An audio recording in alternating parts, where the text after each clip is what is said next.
Parece que só foi encontrada uma ossada de um crucificado. De um crucificado. Uhum. E como é que ele estava o quê? Sem buraco, sem furo nas mãos? Não, que amarravam os braços também, né? A questão do amarrar hoje está sendo questionado, porque não temos nenhum relato antigo que menciona isso. Foram as reconstituições renascentistas que falavam disso, mas nós não temos nenhum relato romano que amarrava os crucificados. Tudo bem, mas esse que encontraram? Esse que encontraram foi o seguinte: depois da Guerra de 6 Dias em Israel, em 1968, a Guerra de 6 Dias, 1967, eles estavam fazendo uma terraplanagem num bairro no subúrbio de Jerusalém chamado Givat HaMevitar.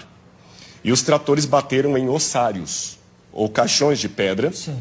E nos ossários, geralmente, você tem os ossos da pessoa e o nome escrito lá de fora, em alguns deles. E estava o nome Yohanan ben Hagakol. Ah, sim.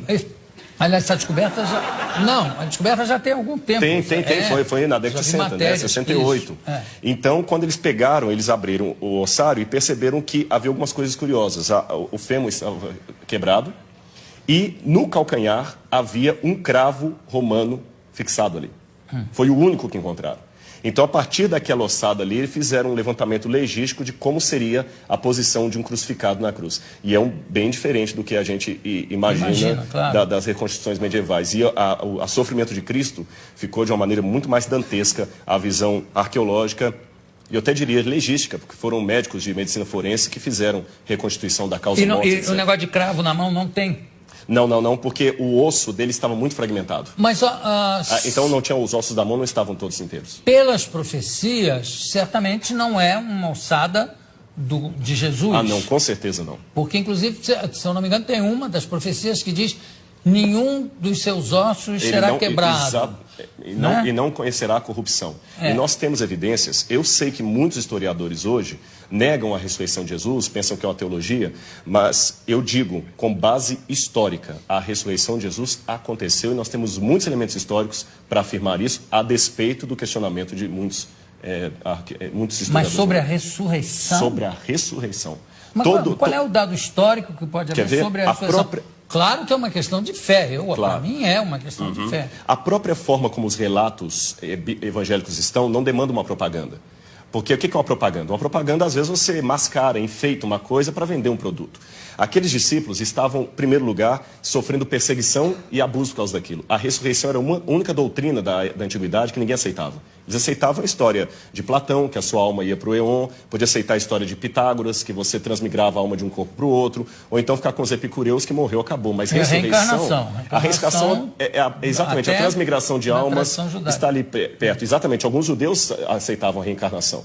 Agora, ressurreição era uma coisa que ninguém comprava essa ideia. E outro, na época, pelo machismo... Mas isso, desculpa, mas isso não é uma prova histórica. Sim, mas a forma como os evangelhos foram descritos é interessante. Eles quebram todas as regras de propaganda. Quer um exemplo? Porque para eu saber se é histórico ou não, lembremos, história não dá para levar ao laboratório e repetir o processo. A forma como tratamos a história é diferente. Você olha um documento, e o que você considera uma prova histórica? Como ele foi redigido? Ele foi redigido de uma maneira histórica, com E, ou uma maneira de propaganda, ou uma maneira real.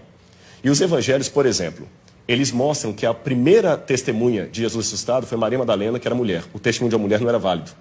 Se eles quisessem vender uma teoria, eles colocariam que os homens viram Jesus, e não as mulheres, porque o testemunho de uma mulher não era válido. Segundo, o fato de Jesus ressuscitar no terceiro dia. Para o judeu, até o terceiro dia, você podia ter um coma e voltar. Interessante que Jesus ressuscita depois do terceiro dia, ele estava realmente morto. Outro detalhe... Mas ele não ressuscita com o mesmo corpo que ele morre, né? Mas é um corpo glorificado. Glorificado, mas ele tinha algo tangível. Tanto é que quando ele aparece para Tomé, o famoso São Tomé, um incrédulo, ele fala: Tomé, veja que sou eu, porque um espírito não tem carne e osso, toca nas minhas feridas. E depois ele pergunta: o que vocês têm para comer? Eles tinham peixe e favo de mel, e ele come com eles. Então é um corpo glorificado, é uma questão de fé, é claro, mas tem uma continuidade com um corpo humano. Não, tudo bem, mas tudo isso, desculpa, eu sou uma pessoa de fé, né? Entendi, claro. Estou aqui fazendo um pouco o advogado dele, que é o seguinte: tudo isso foi muito mexido, remexido na Idade Média, no primeiro imperador católico, Constantino. né? Constantino, inclusive as datas de carnaval, disso tudo para conjuminar, para juntar com as datas de feriados. Exatamente, pagãos. E também ele foi um pouco copydesk dos evangelhos, que tem uma opção de outros evangelhos que ele é que resolveu que não valiam. Na verdade, quando a gente trabalha isso, a gente trabalha com a crítica textual. A crítica textual se vale de documentação anterior a Constantino. Então nós temos fragmentos do Evangelho de João, por exemplo, John's Highlands, que data do ano 150, 170 antes de Constantino. Outro detalhe, Constantino era analfabeto. E os evangelhos apócrifos que começaram a surgir, os famosos aí, com todas aquelas histórias, eles não foram aceitos no cânon. E até contrário à decisão de Constantino, que Constantino queria que eles entrassem. Esse é um detalhe curioso da história, não foi ele que selecionou 4. Constantino não tinha cultura teológica, ele é um homem era analfabeto. Constantino permaneceu pagão até o final, ele pretendeu ter se convertido. Um político fantástico. E um último detalhe, nós temos uma informação que me chama a atenção. Flávio Josefo, um historiador judeu do primeiro século, que não era cristão, ele escreveu: Jesus Cristo, houve um homem, no grego está ginestai, um homem chamado Jesus, que foi crucificado, morto por Pôncio Pilatos, e segundo os seus discípulos ressuscitou no terceiro dia e apareceu a muitos. Flávio Josefo nunca se converteu ao cristianismo, era um historiador judeu, e ele dá esse depoimento que a ressurreição era algo testemunhado. Esse texto é tão importante que alguns críticos falam, não, foi copista cristão que interpolou, que copiou. Porém, todas as cópias de Josefo que nós temos, inclusive uma cópia, uma tradução para o árabe, feita por muçulmanos, contém esse trecho. Então, do ponto de vista da crítica textual, é um texto autêntico, original de Josefo, também testemunhando a ressurreição. Claro, eu não duvido a autenticidade dos textos. Eu duvido, em alguns casos, do testemunho em si. Quer dizer, não, eu vi, eu tive. É um testemunho, está lá escrito que ele viu e que ele teve, mas claro. Que ele esteve mais. Agora, tem uma coisa que é bom, eu gostei de você ter falado uma coisa. Na Idade Média, se acrescentaram muitas lendas. Esse é que é o problema. E o pessoal confunde as lendas com o que está na Bíblia. E só um detalhe com relação ao testemunho. Quando a pessoa dá um testemunho vendido, ela vai ganhar alguma coisa. O que os apóstolos ganharam com aquele testemunho? Pedro morreu crucificado de cabeça para baixo. Paulo degolado. Então, quanto tempo demora uma mentira? Essa que é a questão. Eles não ganharam nada, só ganharam perseguição. Então, das duas, uma.